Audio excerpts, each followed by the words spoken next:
7 exercises for spinal stenosis with Dr. Noah Volz. So, lumbar spinal stenosis is often considered a degenerative condition, and it usually takes place inside of the spinal canal.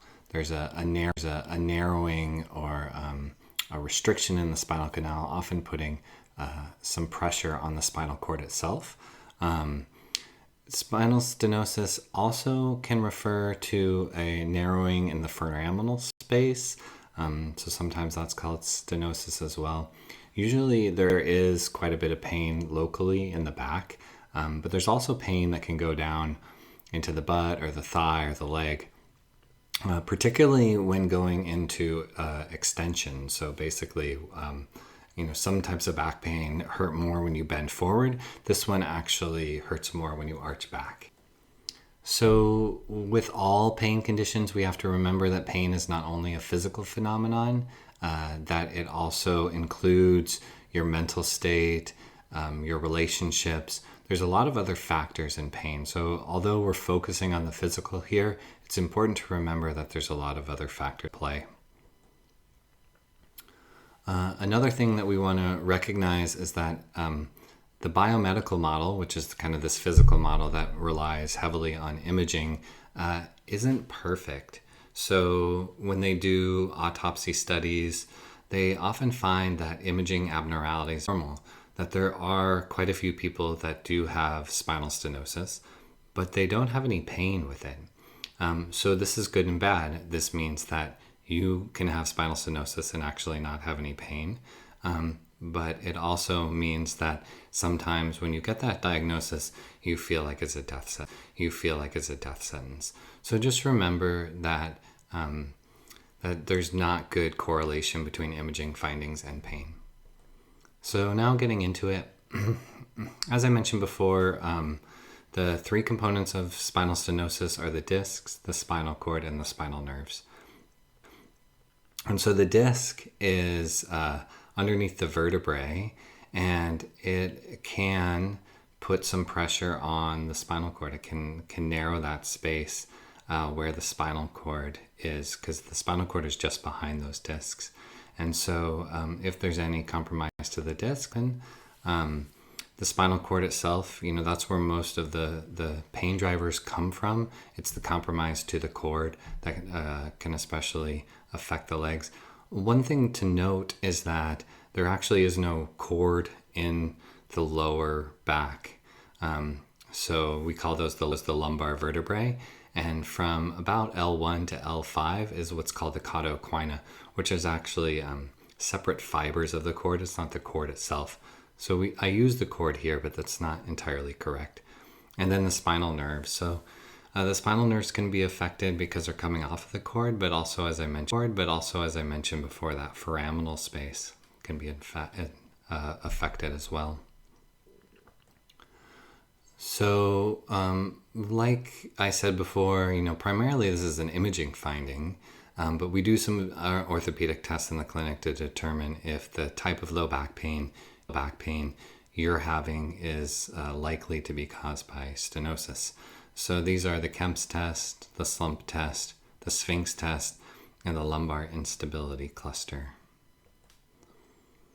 So the phase 1 stenosis exercises that are recommended or that the evidence supporting stretch, the Camel, and the Sciatic Floss.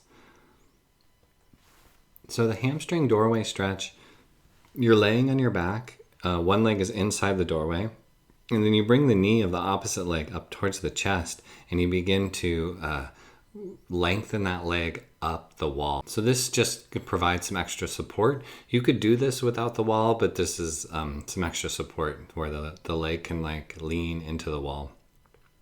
If you're feeling a stretch to the hamstring, that's all you need.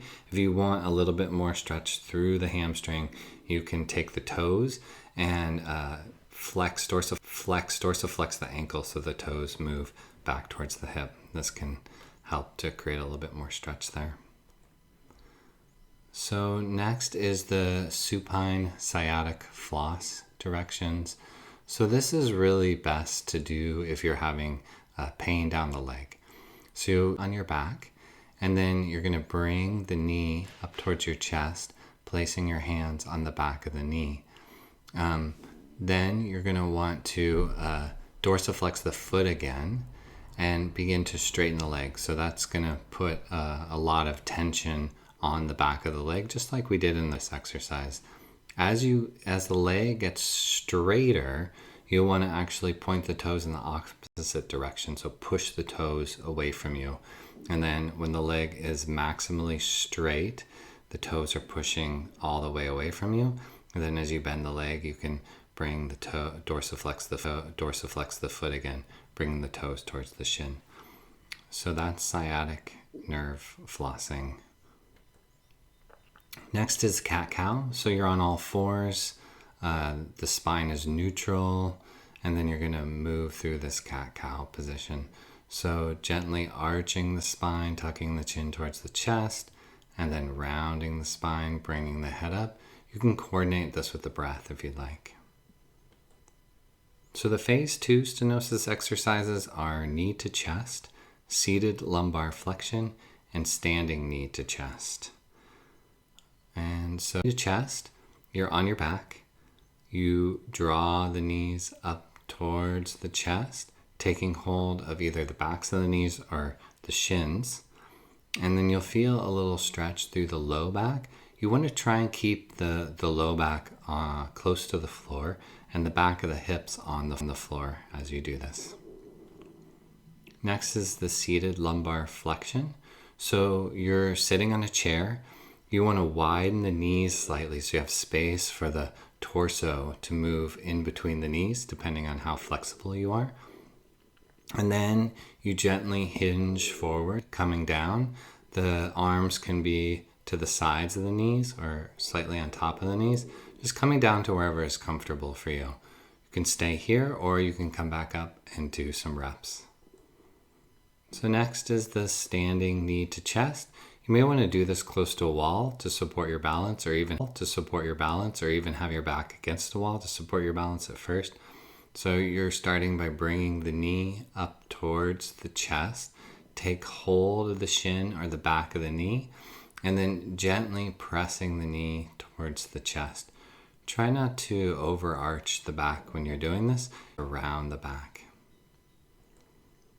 So those are the exercises that are most often recommended for stenosis. The number of sets and reps that you do will really depend on you. You want to feel like you're doing about 60 to 80% of your maximum capacity. So you want to feel like the exercises are challenging you, but you don't want to feel like you're having to work too hard, because then you're running the risk of aggravating everything. So that's why it's really helpful to work with a practitioner. I have over 20 years of experience doing exercise instruction. And so I can help guide you and help you figure out what exercises are going to be the most beneficial and how to vary the exercises to get the most out of them. So as Dr. Liebenson says, find the hardest exercise that you can do well. So my approach is threefold. First phase is reset, second is reinforce, and the third is retrain. So in the reset phase, we're using adjustments and massage to increase mobility and break the pattern of pain. Then once we have a window of opportunity, we're reinforcing that with lifestyle practices, because that's my background. So posture, improving sleep, managing stress. And then lastly is this phase where we're actually retraining the system and creating more stability and strength. So hopefully these exercises are really beneficial for you and you start to feel some relief from the pain that you're experiencing. If you're not feeling relief right away, I would say within the first week, then you're going to want to schedule with a practitioner such as myself in order to get some additional support. Spinal stenosis is a relatively challenging thing to work with, and so it's really great to have some guidance as you go.